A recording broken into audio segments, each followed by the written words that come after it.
है जिसको हम मुंह के मुंह बोलते हैं, दूसरा है ग्रसनी, तीसरा ग्रास नली, चौथा आमाशय, पांचवा जो है छोटी आंत और छठवां जो है वो बड़ी आंत। तो मतलब इतने जो भाग हैं वो हमारी आहार नाल में पाए जाते हैं। और आपको बता दिए थे कि आहार नाल जो होता है, आहार मतलब भोजन और नाल मतलब नली।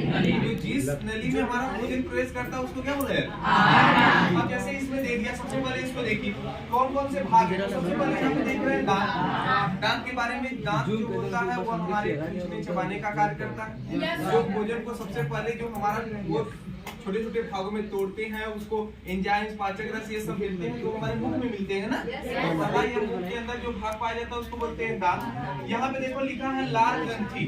आप जानते हैं लार ग्रंथि हमारे मुंह में तीन, कर्पूर, अधोहनु और अधोजीवा, ये तीन ग्रंथियां पाई जाती हैं। ये तीनों ग्रंथियां क्या करती हैं कि जो लार का श्रावण करती हैं, जिससे हमारे भोजन का क्या होता है, पाचन। अब देखिए यहाँ पे मुख है, तो मुख से जब भोजन आता है तो आता है हमारे ग्रसनी में। तो जैसे ही यहाँ पर गले में जाएगा तो ग्रसनी भाग होता है, वहाँ पे भोजन का पाचन होता है। आपको बता दिए कि इसमें एक भाग है ग्रास नली, जिसमें भोजन का पाचन यहाँ से तो चला जाएगा सीधे कहाँ पे, और जब अमाशय में भोजन जाता है तो आप जानते हैं वहाँ पे पाया जाता है पित्तरस, नहीं जठर। जठर यकृत पित्तरस स्रावित करता है अमाशय जठर, और ये जठर रस क्या करेगा, भोजन को किसमें बदल देगा, अम्ल में।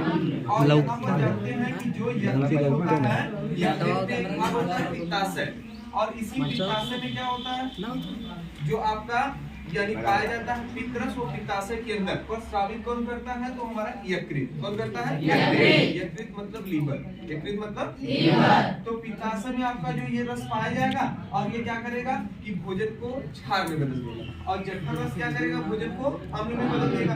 अब इसके बाद देखिए यहाँ पर एक भाग दिखाई दे रहा है आपको, अग्नाशय। अग्नाशय जो होता है ना, ये एक ग्रंथि है। वो कौन सी ग्रंथि, मिश्रित। मिश्रित ग्रंथि का मतलब होता है कि जो अंतःस्रावी और बहिःस्रावी दोनों कार्य, तो जो अंतःस्रावी और बहिःस्रावी दोनों कार्य करती है, तो वो ग्रंथि होती है अग्नाशय। अग्नाशय ही इंसुलिन स्रावित करता है।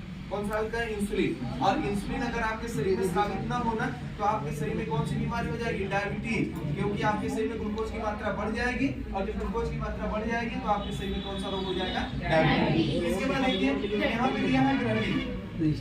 छोटी आंत का पहला भाग जो होता है उसी को ग्रहणी बोला जाता है, ड्यूडेनम इसको बोलते हैं। जब अमाशय से भोजन हमारी छोटी आंत में आता है तो सबसे पहले ग्रहणी में आता है, और इसके बाद देख रहे हैं कि यहाँ पर एक बृहदांत मतलब बड़ी आंत, और क्षुद्रांत का मतलब छोटी आंत। तो जो बृहदांत है, ये बड़ी आंत आप जानते हैं, बृहदांत यानी ये जो बड़ी आंत है उसके अंदर जब भोजन का पाचन होगा, जैसे मान लेते हैं सबसे ज्यादा भोजन का पाचन और अवशोषण हमारी छोटी आंत में है। तो जो छोटी आंत आप देख रहे हैं ना, छोटी आंत है तो लंबी, पर इसका नाम छोटी आंत क्यों है, क्योंकि इसका व्यास जो इसकी चौड़ाई है वो कम है, और बड़ी आंत छोटी होती है पर इसकी चौड़ाई अधिक होती है, इसलिए इसको बड़ी आंत बोला जाता है, और इसको क्या बोला जाता है, छोटी आंत। अब देखो यहाँ पे लिख दिया है अपेंडिक्स। अपेंडिक्स का मतलब होता है कि आप जानते हैं छोटी आंत और बड़ी आंत जहाँ पे जुड़ती है। ये जैसे मान लेते हैं, हम कह दिए कि ये छोटी आंत आ रही है और ये बड़ी आंत आ रही है, तो यहीं पर एक जो होती है नली क्रीमी रूपी परिशिष्टा, ये नली जब थी ना तो इसमें क्या होता था कि सेलुलोज का पाचन होता।